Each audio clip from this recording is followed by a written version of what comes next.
Hand my dad the keys right now, this is his house now, my husband demanded, his chest puffed out as his family began carrying their luggage into the beautiful living room. They were already dividing up the bedrooms, touching my things, treating my home like a free hotel. My father-in-law stood there with a smug, entitled grin, completely convinced he could just walk in and take over a property funded by 20 years of my parents' relentless hard work. They thought I was the quiet, submissive wife who would just nod, smile, and hand over my autonomy. My heart hammered against my ribs, but I didn't scream and I didn't cry. Instead, I forced the calmest smile onto my face, looked my father-in-law dead in the eye, and said just one sentence. The second the words left my mouth, the color instantly drained from his face. They thought they had backed me into a corner, but they had no idea they had just walked straight into a trap. My name is Amber, I'm 28 years old, and if there is one thing life has taught me, it's that true independence is earned, not given. For the past several years I've dedicated my life to my career, working grueling hours in a high-intensity corporate tech firm. It was a path defined by early mornings, late nights, and the kind of relentless pressure that makes most people quit. But I kept pushing, driven by a deep, unspoken promise to myself and to the two people who had sacrificed everything so that I could stand on my own 2 feet. My parents. My parents were the epitome of blue-collar grit. For 20 long years they didn't take vacations. They didn't buy flashy cars or indulge in luxury. My dad worked double shifts at a manufacturing plant, his hands calloused and his back aching, while my mom managed a local diner, standing on her feet for 10 hours a day. Every single spare penny they earned was quietly tucked away into a dedicated savings account. They had one singular, unwavering dream: to give their only daughter the ultimate foundation of security, a home of her own, completely free and clear of the crushing weight of debt that they had carried their entire lives. When you grow up watching that level of love and sacrifice, it changes your DNA. It instills a fierce sense of loyalty and a protective instinct over what your family builds. I carried that mindset into every boardroom meeting and every long project deadline. By the time I turned 28, that collective dream was finally within arm's reach. My savings, combined with the incredible nest egg my parents had spent 2 decades building, meant I was finally looking at a beautiful modern home in a quiet neighborhood. A sanctuary that belonged entirely to me, built on a foundation of pure, honest sweat equity. I felt invincible, secure in the knowledge that no one could ever take away the roof over my head. But life has a strange, sometimes cruel way of testing your boundaries just when you think you've finally secured them. I had no idea that the greatest threat to this sanctuary wouldn't come from a volatile housing market or an economic downturn, but from the very people I was supposed to trust with my heart. Then came David. We met during a high-profile corporate conference, and he initially seemed like everything I had ever wanted. He was charming, attentive, and possessive of an easy confidence that I found deeply appealing at the time. He listened intently as I spoke about my career goals, and he seemed to genuinely admire my drive and independence. Our romance was a whirlwind, moving faster than any relationship I'd had before. Within a year we were married. I was completely blinded by love, wrapped up in the excitement of building a new life with someone I believed was my equal partner. But once the honeymoon phase faded, subtle shifts began to happen. The first red flags appeared not from David directly, but from his family, particularly his father, Richard. Richard was a man who commanded the room, but through intimidation rather than respect. He had run a series of failed business ventures, yet he carried himself like a wealthy tycoon who was simply waiting for his next big break. Whenever David spoke to his father, his demeanor changed instantly. He became submissive, desperate for his approval. Slowly, the entitlement began to leak into our household. David would make offhand comments about how my savings should be treated as our joint capital, or how his family had been going through a rough patch and could use a reliable safety net. I brushed these moments off, attributing them to a son simply wanting to support his struggling father. I didn't want to see the pattern that was staring me right in the face. Richard would drop by our rented apartment unannounced, criticizing the decor, complaining about the space, and loudly musing about how a man of his stature deserved a grander place to host family gatherings. David would just nod and apologize, completely enabling his father's delusions of grandeur. I began to realize that David didn't see my independence as a trait to admire. He saw it as an asset to be utilized for his family's benefit. The subtle pressure to merge my finances into an account his father could access grew heavier by the week. Yet I held my ground, keeping my parents' hard-earned nest egg strictly separate, knowing instinctively that it had to be protected at all costs. I thought keeping the money separate was enough to keep the boundaries secure, but I grossly underestimated the sheer audacity of what David and his father were quietly planning behind closed doors. The day we officially closed on the house is a memory permanently etched into my mind. It was a crisp, clear afternoon when my parents drove down to meet me at the property. They looked older now, their faces etched with the lines of 20 years of unyielding labor, but their eyes held a brightness I hadn't seen in years. We stood on the polished hardwood floor of the empty living room, the sunlight streaming through the massive bay windows, casting everything in a warm, golden glow. My dad, whose hands were still rough from the factory floor, reached into his coat pocket and pulled out a clean white envelope containing the finalized deed. As he handed it to me, his voice trembled with an emotion he rarely let show. "It's yours, Amber," he whispered, his eyes welling up with tears. "No banks, no debts, no one can ever tell you that you don't belong here. Your mother and I worked for this day so you would always have a sanctuary." My mom pulled me into a tight embrace, and for a long moment, the three of us just stood there in the center of the quiet room, holding on to each other. The house wasn't just bricks and mortar. It was a physical manifestation of love, sacrifice, and 2 decades of unbreakable family dedication. It belonged entirely to me, legally registered solely under my name to honor the specific terms of my family's gift. When David arrived later that evening, I expected him to share in my profound sense of gratitude. Instead, his reaction was strangely detached, almost clinical. He walked through the spacious rooms, running his fingers along the quartz countertops and measuring the dimensions of the master suite with a cold, evaluating gaze.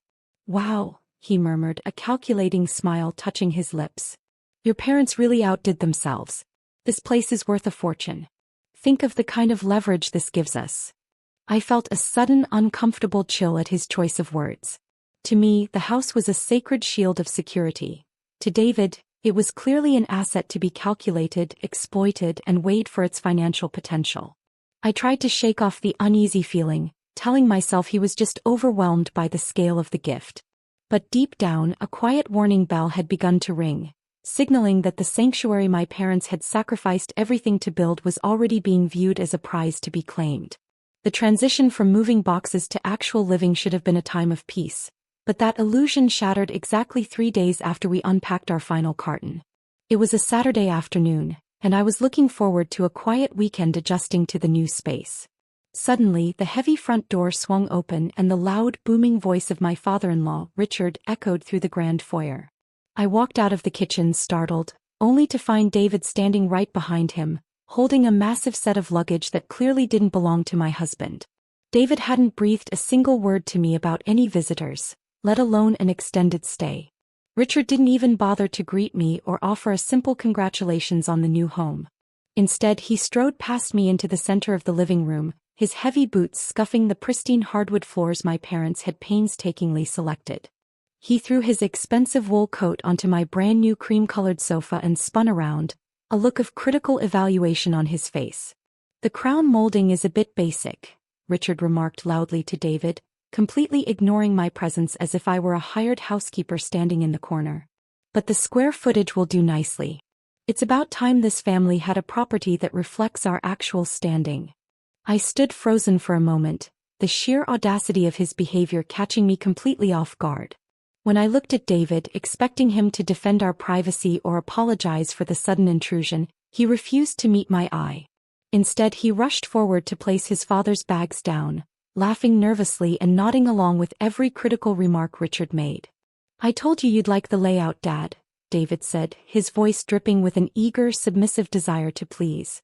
The atmosphere in the house shifted instantly, suffocating the warmth my parents had left behind and replacing it with a cold, overbearing sense of invasion.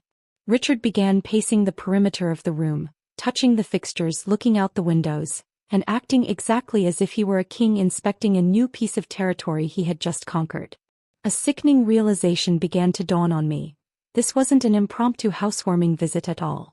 This was an engineered takeover, and my husband was actively serving as the inside man. What happened next made my blood run absolutely cold. Before I could even open my mouth to demand an explanation for the sudden intrusion, Richard turned on his heel and began marching up the grand staircase. David followed tightly at his heels like a loyal lieutenant, carrying the heavy suitcases. I stood at the bottom of the stairs, watching in utter disbelief as the two men began walking from room to room. Their voices carried down the hallway, echoing off the pristine walls of the home my parents had spent 2 decades of blood, sweat, and tears to secure for me. "This one will work perfectly for your master suite, Dad," David announced loudly, gesturing into the largest guest bedroom, which featured a beautiful view of the backyard garden. It has its own private bath and plenty of closet space. Richard walked in, humming in cold approval as he tapped the walls. "Yes, this will do," Richard replied, his tone drenched in absolute arrogance. "And the smaller bedroom down the hall will be perfect for your brother when he comes up from the city on the weekends.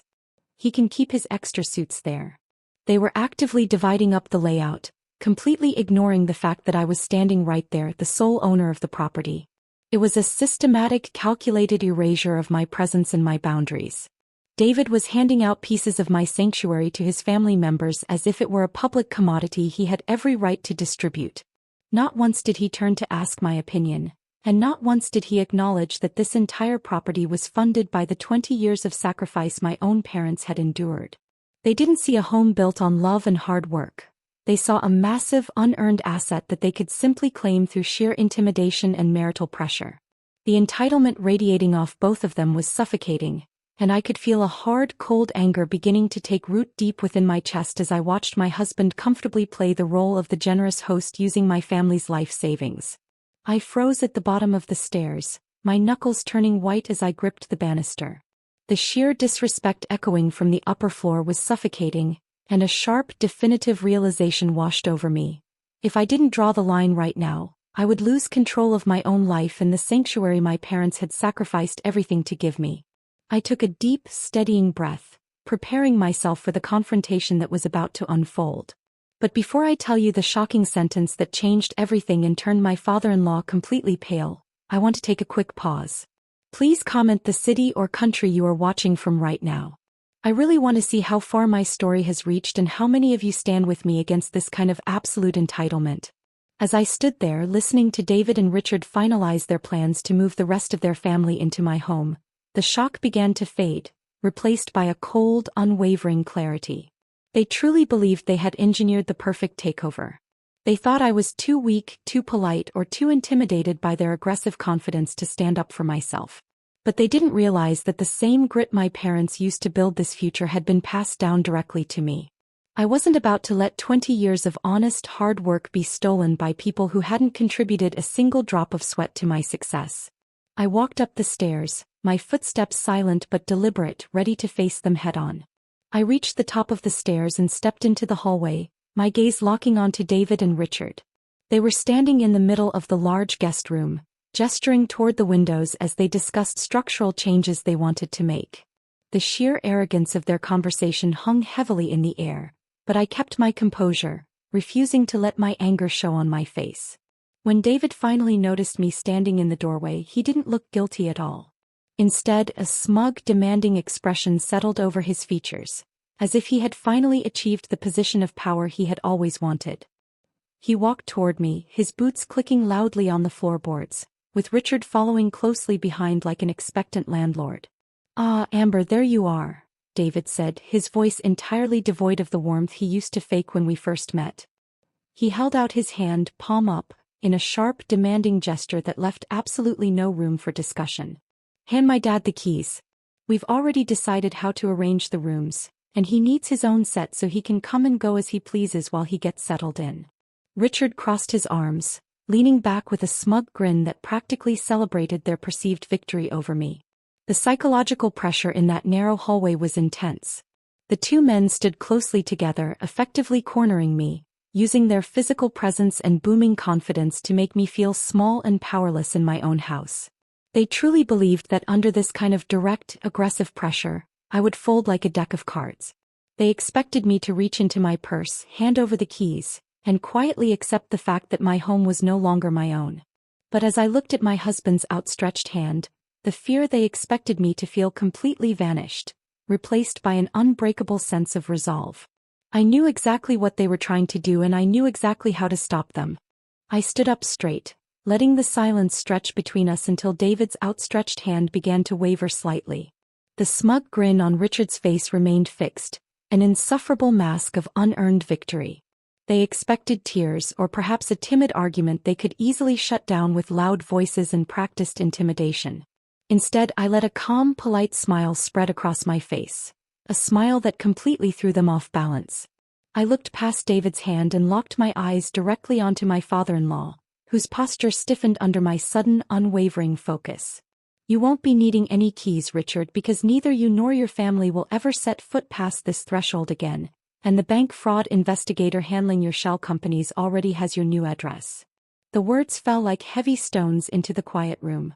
The single sentence hung in the air, shifting the power dynamic in an instant.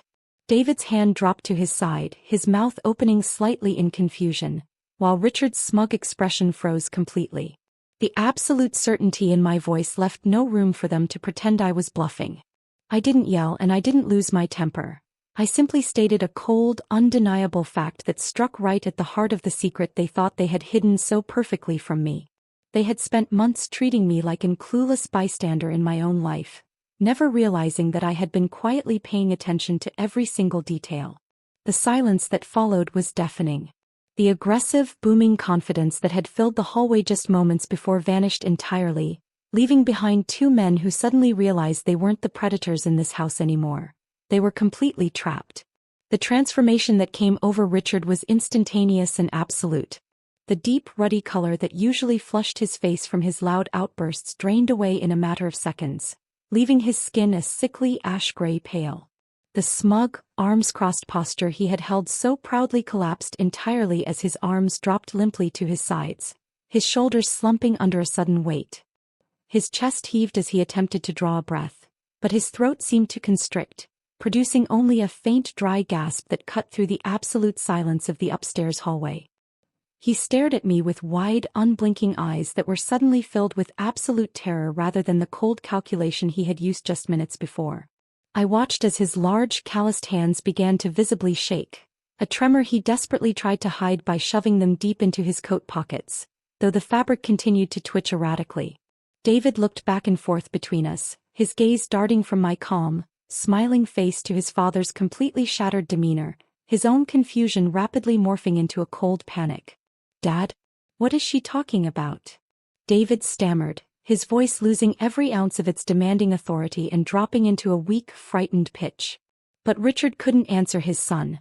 He was entirely paralyzed by the realization that his carefully constructed wall of lies had just fallen apart. The supreme confidence that had allowed him to walk into my house and claim my bedrooms as his own was entirely gone, replaced by the raw, exposed panic of a man who knew his past had finally caught up with him.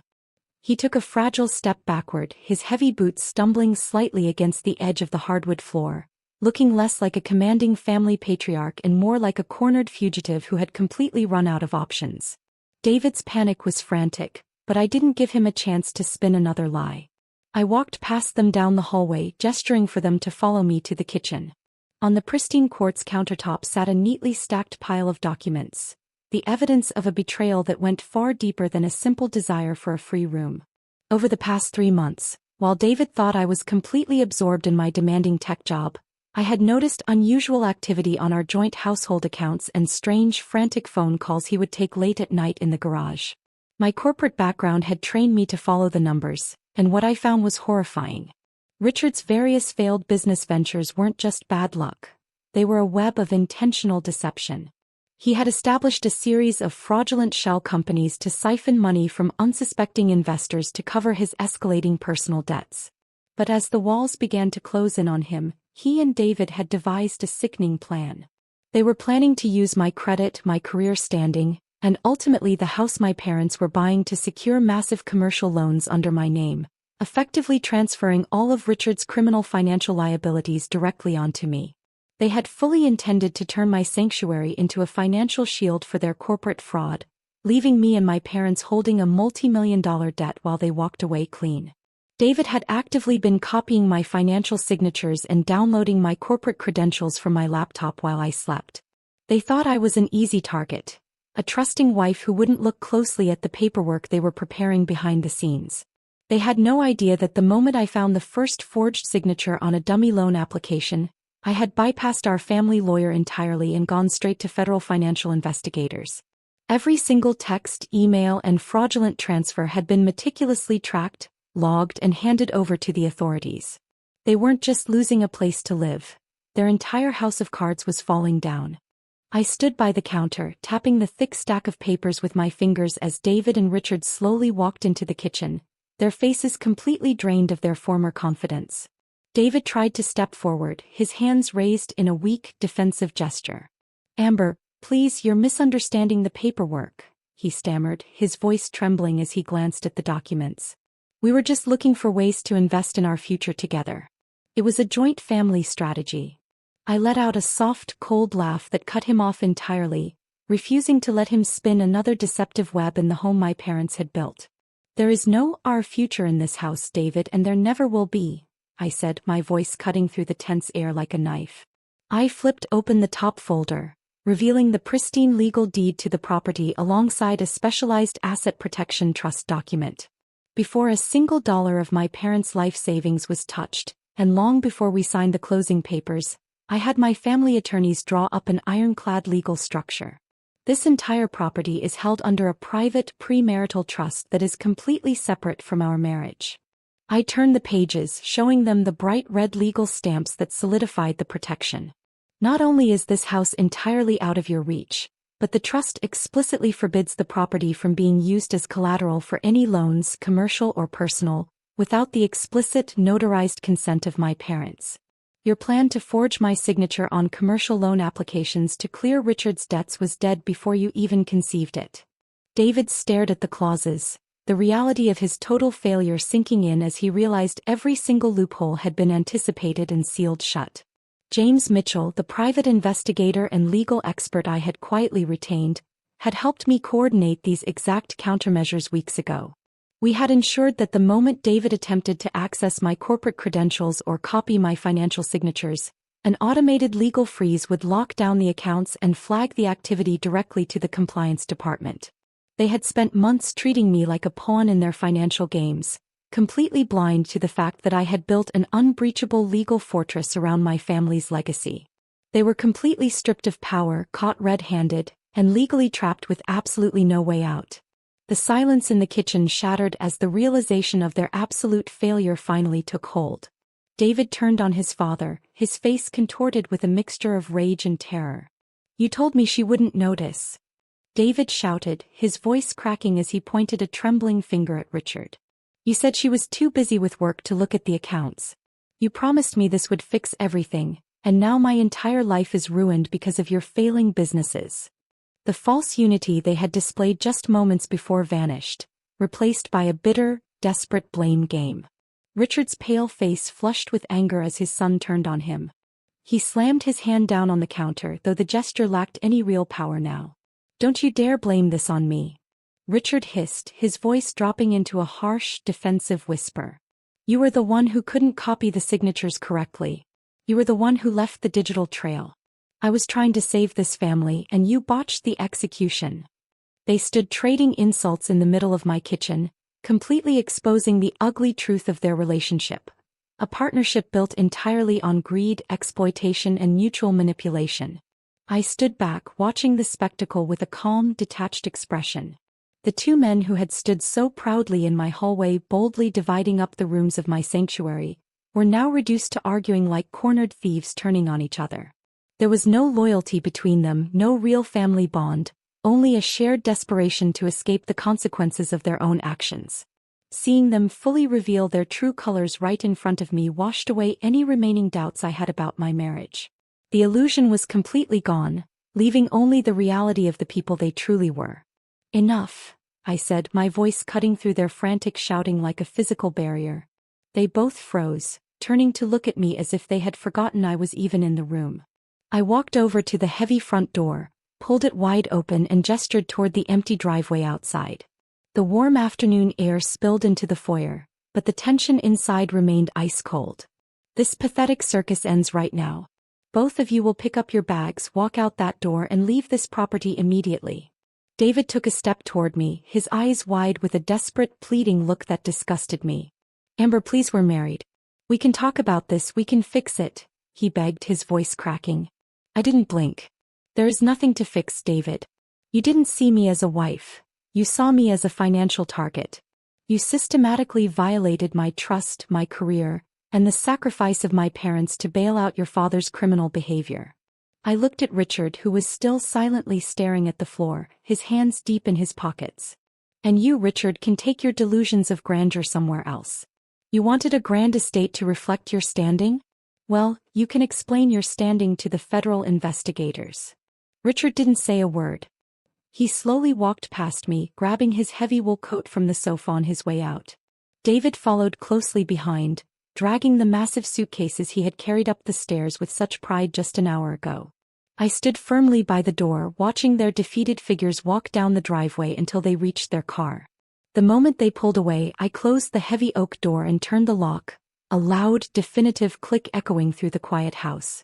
A massive, suffocating weight instantly lifted from my shoulders. The invasion was over.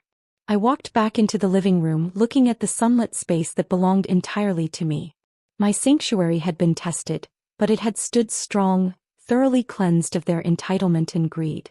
The months that followed were a whirlwind of legal proceedings, but for the first time in my life, I felt completely in control of my own destiny. The divorce went through swiftly as David's legal team quickly realized that fighting the ironclad premarital trust was an exercise in absolute futility. With the overwhelming evidence of financial fraud and identity theft documented by the investigators, David and Richard were forced to focus entirely on their own mounting legal troubles rather than attempting to claim a single penny of my family's assets. They had tried to build a life out of illusion and manipulation, and the reality of their choices had finally caught up with them. With the toxicity completely excised from my life, my new house truly became the sanctuary my parents had always intended it to be. I filled the rooms with warmth, laughter, and pieces that reflected my own taste, rather than the overbearing demands of people who didn't belong there.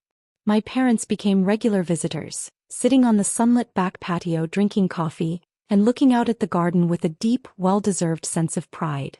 The lines of worry on my dad's face seemed to soften, knowing that the 20 years of grueling factory shifts had truly secured his daughter's independent future.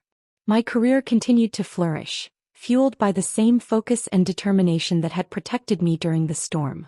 I excelled in my role at the tech firm, earning a major promotion that further solidified my financial independence. I had survived a calculated betrayal, and instead of leaving me broken, it had forged me into a much stronger, more resilient version of myself.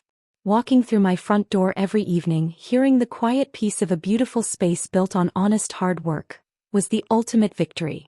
I had protected my sanctuary, honored my family's incredible legacy, and successfully built a brand new beginning entirely on my own terms.